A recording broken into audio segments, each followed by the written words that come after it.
I couldn't think of anyone that I would rather speak to from the Yankees than our next guest, and he's on the hotline, and he's the Director of Latin American Baseball Operations for the New York Yankees, Mario Garza. Mario, welcome.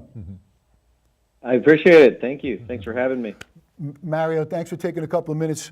We know you're busy, but it's been so exciting what's going on with the Yankees.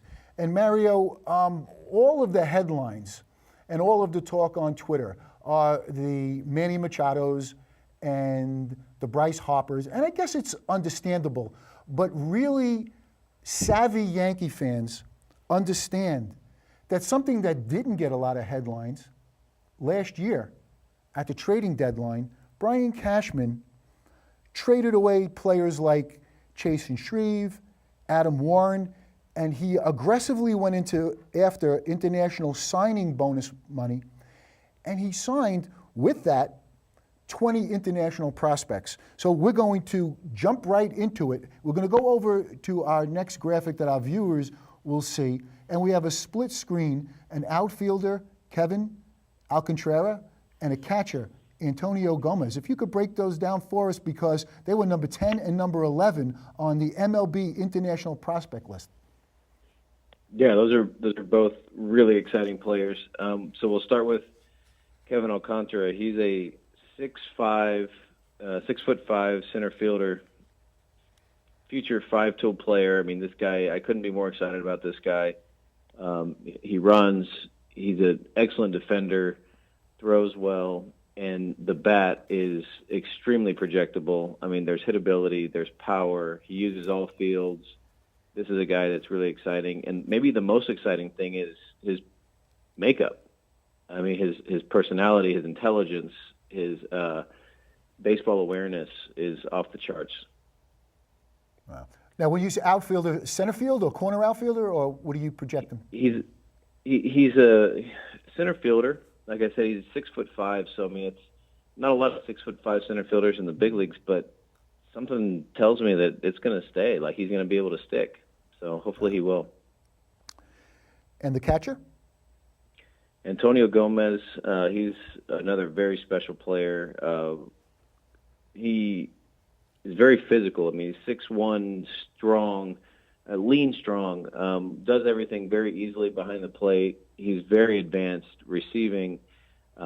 He's one of the better throwers I've ever seen at his age, and he does it so easily. He doesn't bobble balls. He's accurate. He's quick with his release. He's offensively, he's probably more of a spray guy. He has occasional pull power at this point, but I do think that because of his strength and his size, he will develop into more of a, maybe a 15 to 20 home run type guy when it's all said and done. Yeah. That's your expertise. I mean, you're a coach in general, but your expertise is coaching catchers, because that was the position that you played. And with your tenure with the Yankees, you've had the ability to work with Gary Sanchez, John Ryan Murphy, and on and on and on, Romine, etc. So it's really a feather in your cap that there's so many catchers that came along out of the Yankee organization, and I'm sure a number of catchers that I haven't mentioned. But just to bring our viewers up to speed in terms of your background, you came up through the Houston Astro farm system. You played alongside Hunter Pence and Ben Zobrist. You were in the same lineup as those two great players, and you batted cleanup. So you were a highly touted prospect. Now, you were a catcher. You blew out not one but both of your knees. And you know what, Mario? You're the perfect person to ask this question. I mean, injuries, we understand it's part of baseball. It's part of all sports. We were watching, college basketball yesterday. Zion, he comes out of his sneaker and everybody holds their breath. And we understand that injuries are part of the game. But you see guys like, Tulowitzki coming back from heel surgery, across town. Cespedes, same injury, heel surgery. Jacoby Ellsbury, it's only an hour show, so we don't have enough time to talk about his injuries. But do you ever talk to your young up-and-coming players about injuries? I mean, is it really what could you really, say in terms of safeguarding?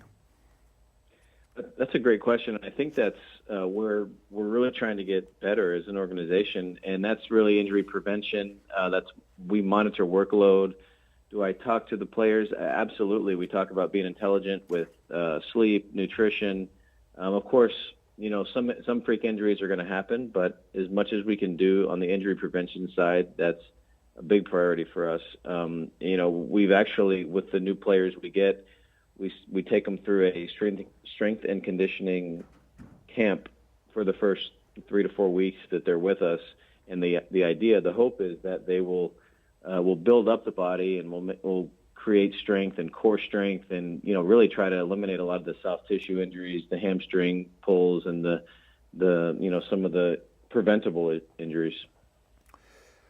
Is there any continued talk about how much time these guys spend in the weight room? Because when we look on the Yankees Twitter feed and we see what guys like Luke Voigt are doing in the offseason, and and Severino came in a little lighter, but and Giancarlo Stanton and everything like that. Is there some kind of trade-off between how much time they spend in the weight room versus maybe more in terms of flexibility, etc.?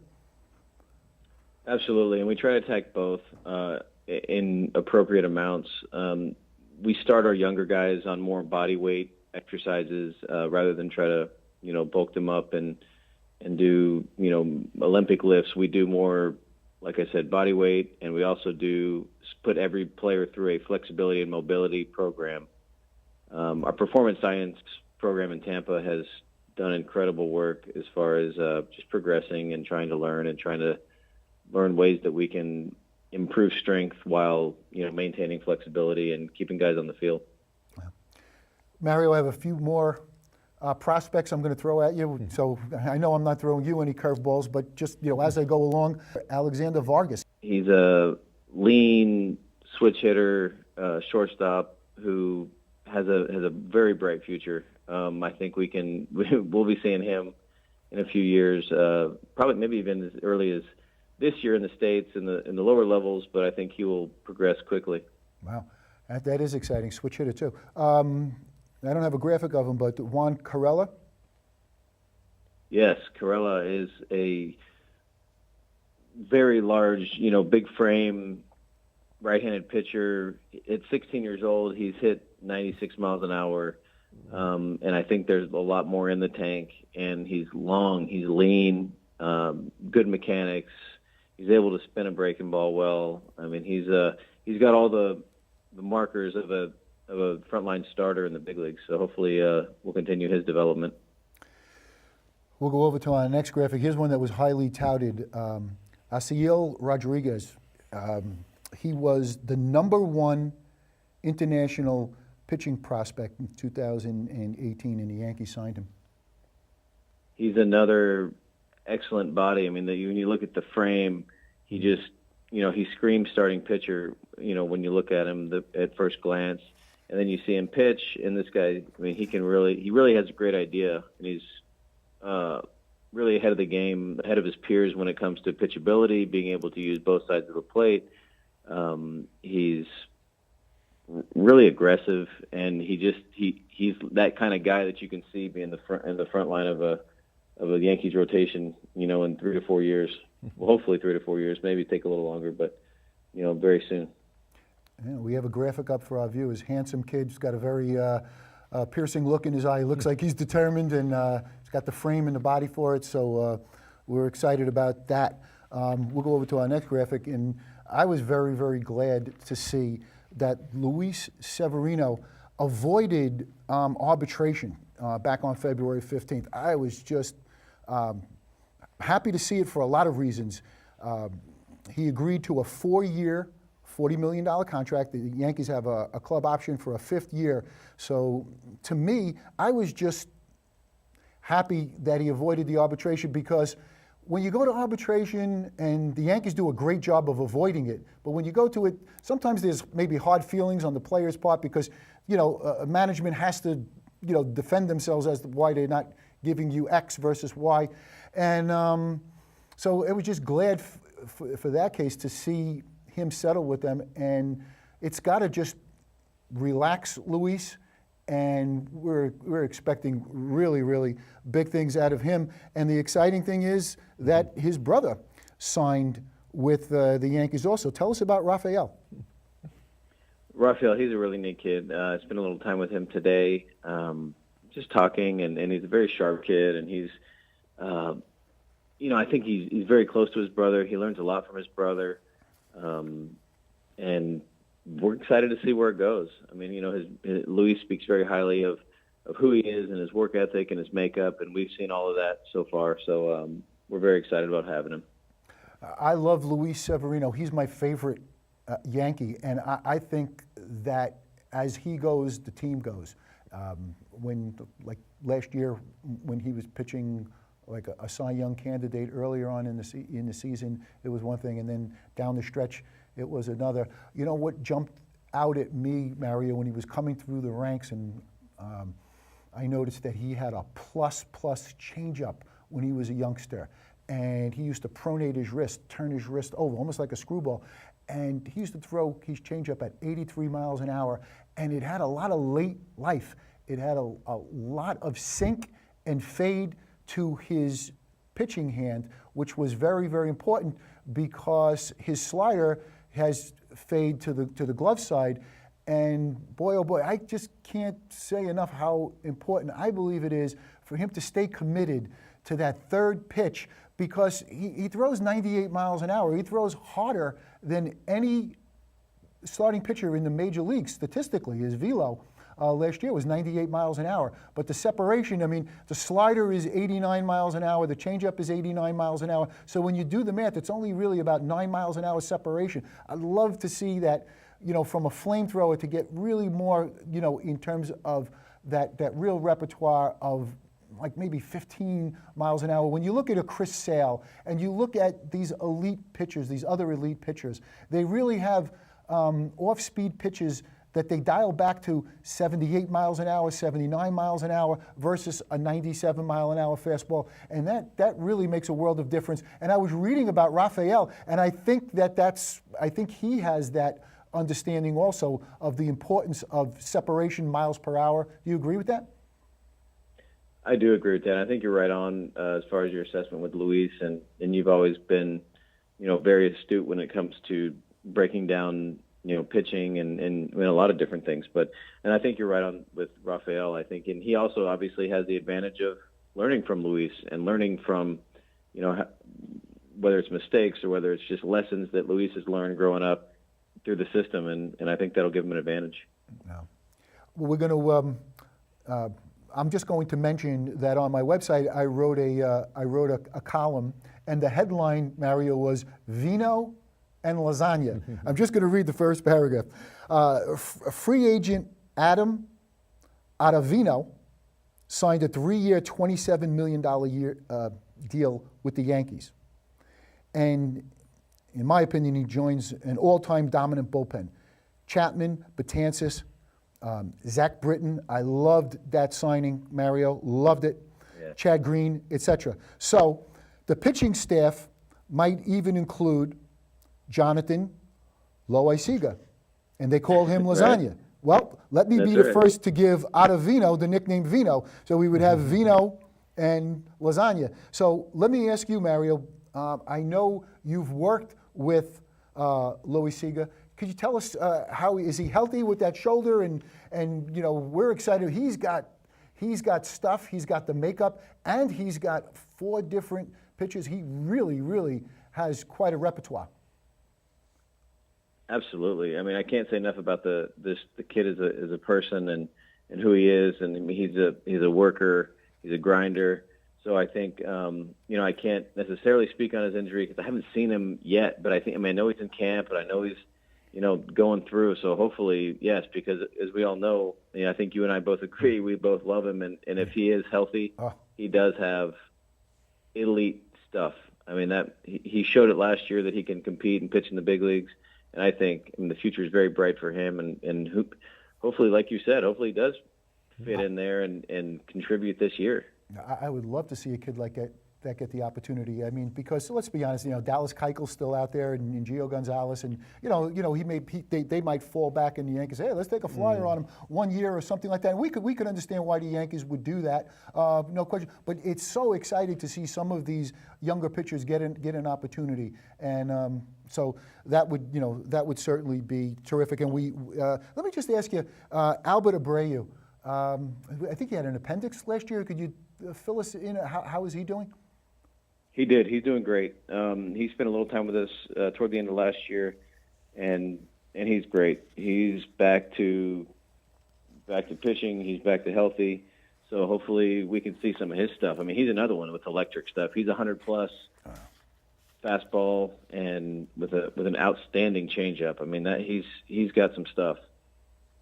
Mario, one of the things that I pride myself on, that I was kind of a little bit out in front on this when the Yankees were all loaded with all of these slow-footed lefties. I'm on my show screaming, McCann and all of these guys, it's all well and good, but there's too much lefty, there's too much slow-footed, victimized, pull hitty, with these extreme shifts. And, I was proposing, hey, get some righties that like to go oppo. Mario, I have to tell you, if there's one guy the Yankees signed that I am so happy with, and again, it wasn't a big splash, but I absolutely love it, DJ LeMahieu. I mean, this stat just jumps off the page. In 2015, he ranked #1 in the major leagues in hitting the ball to the opposite field, 39% of the time. 2016, #1 in the major leagues going oppo, 37.9. 2017, #1 in the major leagues going oppo. And in 2018, he ranked 15th, and he was 30% of the time. This guy loves to shoot the ball to right field. So as crazy as it sounds, I actually think that Yankee Stadium will be as much of an advantage for DJ as Coors Field was, even though that's like a hitter's paradise. And Mario, when you throw in that he's got 2 Gold Gloves in the last 3 years, that in the last 2 years he's plus 26 in defensive runs saved, #1 in baseball as a second baseman. And before I ask you to comment, he's one of the hardest guys to strike out. Mario, I love this signing. Couldn't agree more. And those, I mean, again, I think you nailed it with some of the stats that you're throwing out there. I happen to be a fan as well of a right-handed hitter that can go, to gap and even over and with some power to the right side. And I think Yankee Stadium's perfect for that.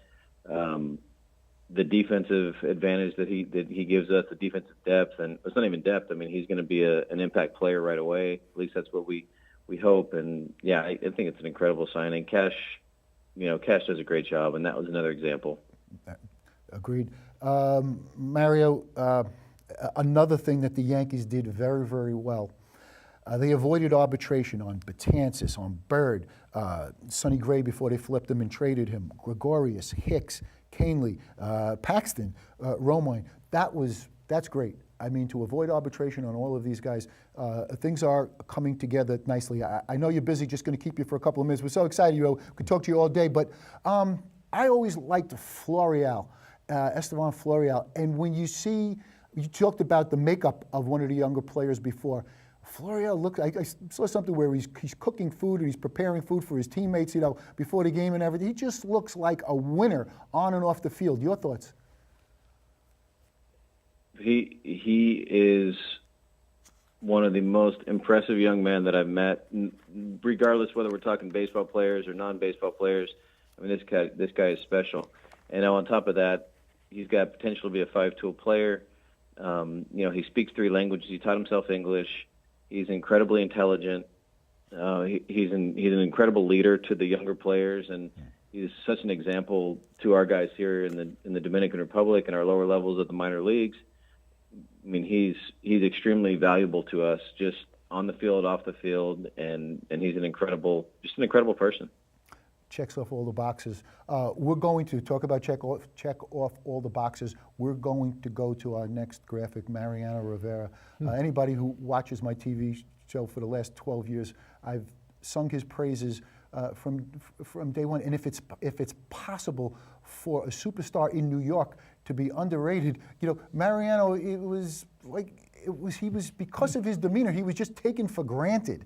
And I think it was so fitting that he received unanimous votes for the Hall of Fame, to be the first and only to do that. He finally got his moment to shine. I mean, Mario, even number 42, in a way, when you think about it, it's ironic. Like, he doesn't have this singular number, like, Derek Jeter, number 2, Derek Jeter. Like, even the number 42, it's like, wow, okay, it's his number, but it's everybody's number. And, Jackie Robinson I'm sure, would not be prouder of anybody to wear that number but Mariano. And, when you think about all of his exploits, and we could go on and on and on, his postseason prowess, we don't even really have to. But he was down in the Dominican Republic, and he spoke to some of your young players, along with players from other teams. Just tell us about that for a moment, if you will. Sure. Every year, MLB puts on a rookie career development program they do it in the States, and they do one in the Dominican Republic. And they prepare players for life in the States and the transition and life as a professional.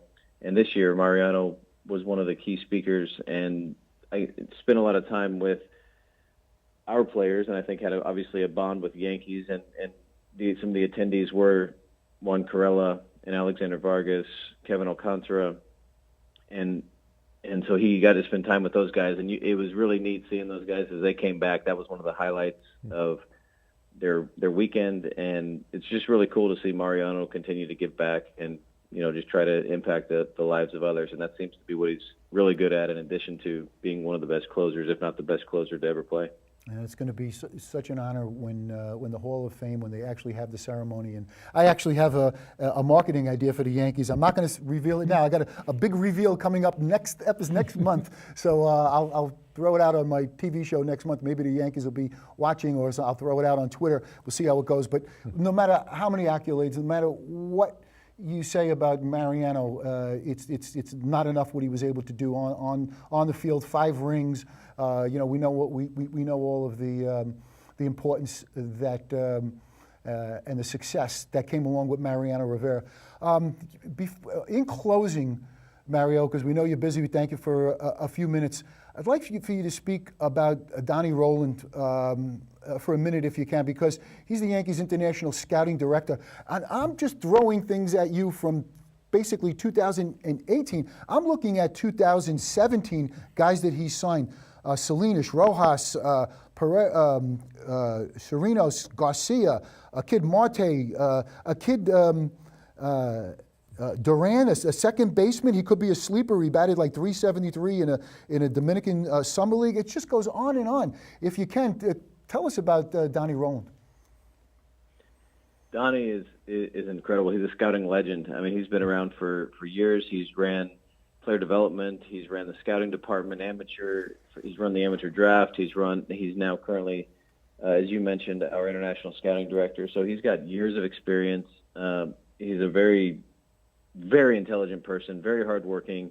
I mean, he runs such an efficient department that he deserves every ounce of credit that he gets, and probably and then some. But he has an incredibly talented group of international cross-checkers, scouts, and they go around and they just, really all around the world outside of the United States, and they turn up talent year after year, and they do such a good job. I mean, they have so many reports on every player, and I can't give Donnie enough credit, because it's obviously fun to work with talented players, and he keeps sending them our way, so we're very thankful. That's awesome. That makes your job very exciting. So kudos to Donnie. And again, it's exciting work that you're doing. Mario, we thank you for taking the time to speak to us. Our Yankee fans that watch this show, when we throw it out on Twitter, they always say, when are you going to have Mario? When are you going to have Mario on again? He's a busy guy. I don't want to wear out my welcome with him. He always says yes, but I don't want to, again, wear out the welcome. But, hopefully 2019 is a special year for all Yankee affiliates, all the way up and down the line. We know that you're heading to Tampa with the big club in early March. So it's all exciting stuff. Mario Garza, thank you for taking a few minutes and calling in. Thank you, guys. I really appreciate the opportunity to speak with you. Look forward to next time.